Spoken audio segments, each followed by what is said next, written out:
Hi there, and welcome to the Explaining History podcast. And today I'm going to look at the defence plans for India in 1939 at the start of the Second World War. And I'm looking at Srinath Raghavan's India's War, the Making of Modern South Asia, 1939 to 45. An excellent read. I've referred to this before. And it's a book that shows how the narrative history of independence and the narrative history of India's Second World War intersect, which is, of course, they do. But there are a few titles, other than perhaps Forgotten Armies and Forgotten Wars by Tim Harper and Christopher Bailey, that do it as effectively as this. So in September 1939, not only was the Indian Army underprepared for war, but there had been precious little meaningful work gone into India's defence policy. There were competing and conflicting policies, and the British Empire in general was experiencing acute imperial overstretch. There were not the finances, the resources, or the manpower to go around. The generation of officers that had survived the First World War were not of the calibre in the interwar years that their predecessors had been. Probably a great many of the more talented ones had died during the war.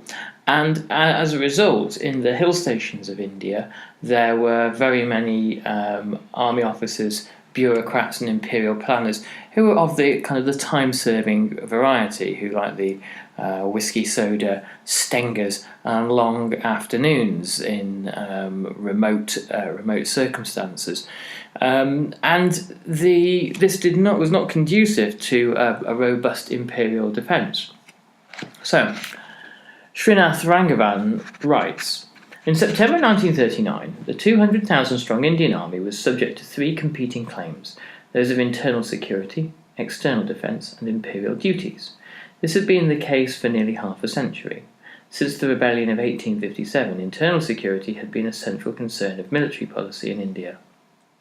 In 1881, the government of India claimed that the Indian Army is required to maintain internal tranquility rather than for employment against external foes. As late as 1912, an Army in India committee, led by Field Marshal Nicholson, had identified the principal mission of the army as maintaining internal security and tranquility. Although internal security took a backseat during the First World War, it soon returned to the fore. From 1917 to the early 1920s, there were numerous and repeated uprisings from Burma to the Punjab, all the way to Malabar. There was the development across India of a mass popular nationalism. The ingredients for the development of India as a nation state, or a series of nation states, were there, and the First World War had been the crucible in which these passions had been intensified and had been articulated in clear political outcomes. And this meant that the British were facing much more significant problems in India than they had ever faced before. And it also meant that there was more likely to be intercommunal tensions and riots as competing nationalisms interacted. A demonstration of this problem was that along the northwest frontier, just prior to the start of the Second World War, the Indian Army was involved in putting down a revolt. So right on the eve of involvement in war with Nazi Germany, there were internal separatist, nationalist, tribal politics, resulting in insurrection and unrest. And it was from the mid-19th century up until the mid-20th century, well, until 1939 at any rate, that military planners saw the threat to India coming from this region. This was the era of the Great Game, in which Russia and Britain fought one another in a fairly futile and fruitless espionage war along the northwest frontier into Afghanistan and into Persia. and it was thought that this might be the place for a Russian invasion of India. This period, from the late 1870s onwards, really, the British Raj was obsessed with the idea that Russia, that had been developing and expanding its borders throughout the 19th century, might expand southwards. In large part, this was fantasy. An invasion of India was such a vast logistical undertaking that the Russian government was deeply unprepared for and incapable of, and the geographical challenges of crossing to Afghanistan were so huge that it was really almost a figment of the British imagination. It was certainly the stuff that made spy writers of the period very successful. The era of the Great Game was one in which commanders-in-chief of the forces in India, including Kitchener, for example, created something of a fantasy narrative. The signing of an alliance between Russia and Britain in 1907 didn't really dissipate fantasies fears or anxieties that the British had that India might be threatened by Russia. And it was even during the period of the Russian Revolution, when Russia ceases to be a functioning state in the world system, and certainly ceases to be capable of projecting power beyond its borders in any meaningful way, that the British still believed that Russia was the key threat. I think there was obviously the fear as well that dangerous subversive ideas might cross through Afghanistan into India. Of course, those dangerous subversive ideas were already there in the guise of the various communist thinkers and intellectuals who had gone to form the Communist Party of India. So, because of the Nazi-Soviet Pact of August 1939, the fears of a Soviet invasion of India are dramatically revived.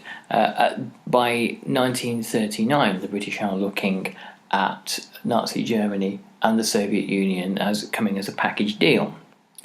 The British proposed to prevent an invasion of India by meeting any Soviet army crossing to Afghanistan, actually in Afghanistan itself, to draw the line between Kabul and Kandahar.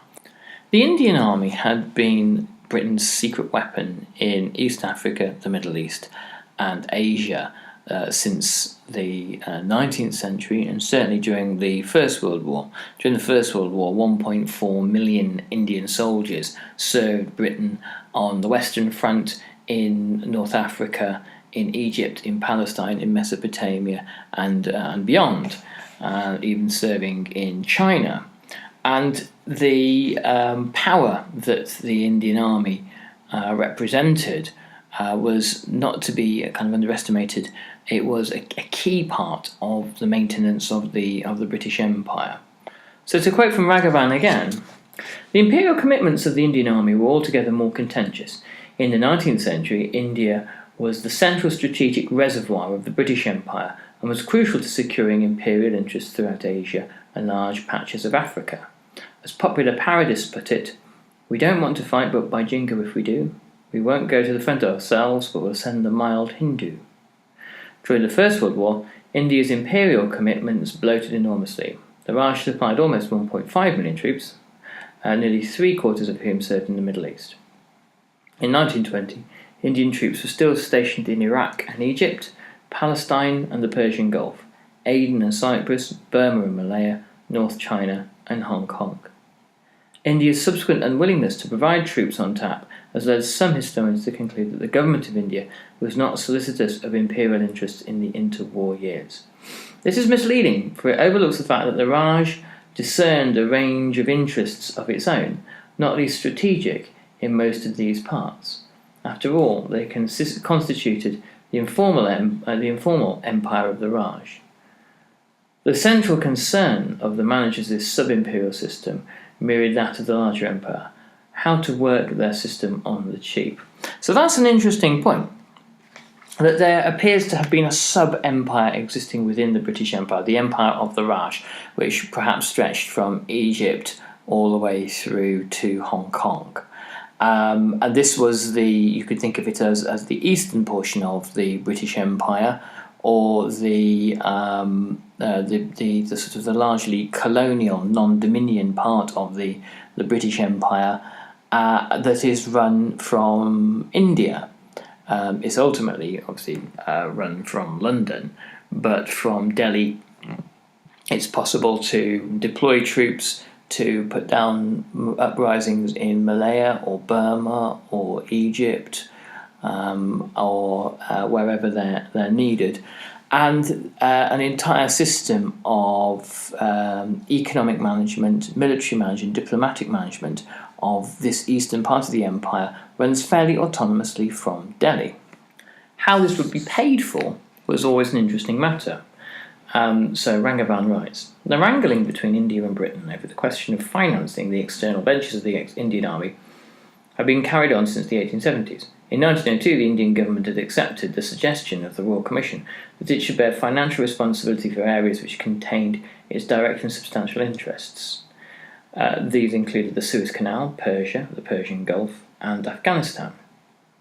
During the 1914-18 war, India not only bore a substantial cost in raising and deploying troops, but also made a generous gift to Britain by taking over some of its war debts, worth £100 million, which, unfortunately, a drop in the ocean, really.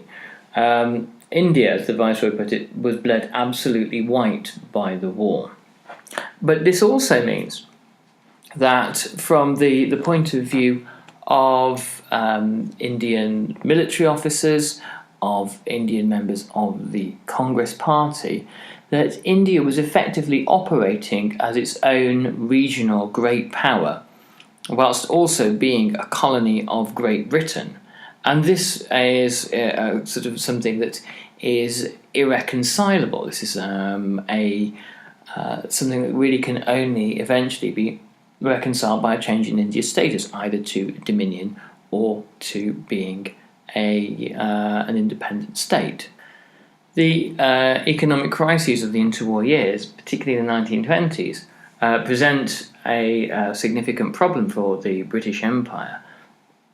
No longer is there a pliant and cooperative India willing to become involved in the ventures of the British Empire, but there is a country that is far less willing to become involved in assuming wider commitments. The government of India, that was staffed by British mandarins, by and large was responsible for the management of the budget of that government, and couldn't simply justify doing things because Westminster would like it. There were British administrators to the Viceroy in India, along with Indian politicians, businessmen, army men, and Indian officials who saw the expense to which India would have been put had Westminster had its way as being unacceptable. So there is this very interesting and perhaps sort of understated financial schism within the British Empire. And it's really one of the things that you see emerging in empires from time to time, which foretells their dissolution. What Indian officials were most keen to avoid was providing troops to permanently garrison bases across the empire. So there were agreements that emergency troops could be sent to Iraq, to the Persian oil fields, Singapore, and to Shanghai, but that the British would share the bill, and that once the crisis was over, Indian troops would be able to return to India. Now, in 1919, when the Montagu-Chelmsford reforms were passed, granting India a legislative assembly, the assembly had no powers to decide on matters of defence. because that was considered to be an imperial matter. But they did have powers to decide on taxation, and this gave them an opportunity to veto some of the more onerous military commitments that India was likely to be put to. However, in 1921, the British government argued that the Indian Army should be placed directly under British control, so it should be passed through to the control of the British government.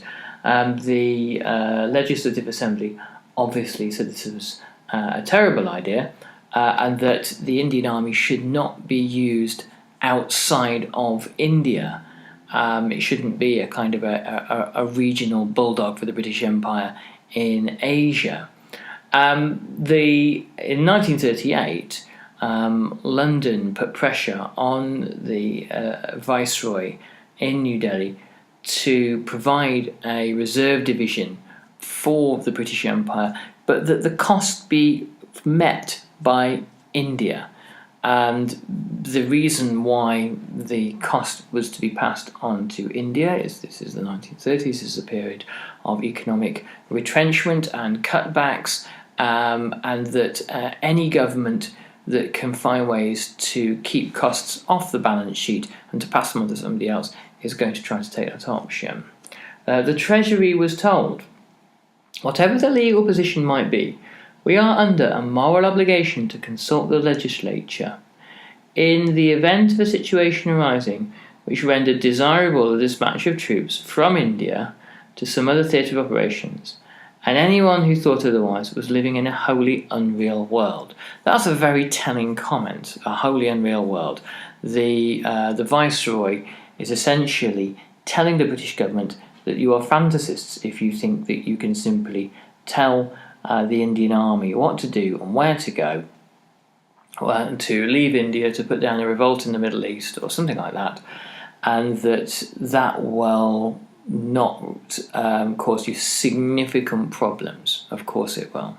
Which is ironic, because a year later, the self-same Viceroy, Lord Linlithgow, takes India to war without the consultation of the Congress Party or any other of the main political players in India whatsoever. By 1935, the change in the world situation was becoming abundantly clear, particularly with the rise of Japan as a belligerent or potential belligerent to the east. Japan's gradual, bit by bit, piecemeal colonization of China was starting to show show sort of Japanese intentions in Asia. And in 1932, the Chiefs of Staff warned the Committee of Imperial Defence that a war with Japan would place Britain's colonies in the Far East, Hong Kong and Singapore, in direct peril. These were very lightly defended, and the imperial defences had been organised around Singapore for some time. There was a podcast that, unfortunately, years ago, but if there's a search function, have a look for it, on the Singapore strategy. I'll talk a bit about that in a moment. If Singapore fell, then the coastline of India would be badly exposed, as would be Australia. When Yamashita, the Japanese general, seized Singapore in 1942, he said it was the centre of the fan, I think the pin at the centre of the fan of the British Empire. You take that out and the rest of the British Empire in Asia falls apart. The whole point of the Singapore strategy was to create an impregnable naval base there, and to sail a fleet from Singapore to blockade Japan and to bring Japan to its knees using the kind of strategies that brought Germany to its knees navally during the First World War, to starve Japan into submission. It only really takes the Japanese to cross down the Malay Peninsula for that one not to work very well, as subsequently happened. The strategy rested on the assumption that the Royal Navy would not have commitments in Europe. that it would not also be a European war. So when both Hitler and Mussolini are belligerents in Europe, that strategy also kind of falls apart. So when the invasion of Abyssinia in 1935 occurred, and then Hitler's reoccupation of the Rhineland happened, Hitler's intervention in Spain put Europe on notice that there could potentially be a war emerging there. The idea of there being a peaceful and secure Europe falls apart at the same time that there is potentially a war in Asia. Arangavan writes, all this drastically and rapidly changed the context in which India's imperial role was considered. Italy could threaten imperial communications through the Mediterranean and the Red Sea, while Japan could menace imperial interests in the Far East and endanger India's coastline and shipping in the Indian Ocean. In consequence, the scope of India's external defence expanded to include the area stretching from Suez, Aden and the Persian Gulf in the west to Singapore in the east. An expert committee under Admiral Chatfield stamped its approval on this. India should acknowledge that her responsibility cannot, on her own interest, be safely limited to the local defence of her land frontiers and coasts. So the point that the British thought they were going to make to India is that it was irresponsible of India to not take on this strategic sphere from Suez to China. And the reason for that was not only would it affect the British Empire, but it would affect Indian security itself. That India's security began at the Suez Canal and ended at Hong Kong. Now this might be the case, but it was a rather expedient way of getting India to do most of the heavy lifting in Asia. In London, there were military planners and strategists looking at a whole variety of different combinations of events and trying to second guess what might happen in the future. And in Delhi, there was the demands of internal security, making sure rebellions and uprisings didn't happen, the demands of keeping an eye on the northwest frontier and perhaps engaging a land war in Afghanistan with the USSR, and also the demands of keeping this gigantic crescent from Suez to Hong Kong secure. All a vast undertaking, and one which the British wanted to pay for as little as was possible, and to put the financial burden onto India. And by 1942, at least two of these scenarios, internal uprisings in India and this broad strategic theatre from the Middle East to Southeast Asia, has fallen to India to grapple with. So India's war was extremely demanding on India. But as many historians have pointed out, India actually emerges from the war economically and industrially transformed, and also in terms of its military functioning and military prowess significantly altered as well. Anyway, thanks very much for listening, and I'm going to leave you there. You can find out more on our Patreon page. Check it out. There's all sorts of cool stuff there, and I'll put the link in the chat box below, or thingy below. All the best. Thanks so much. Bye-bye.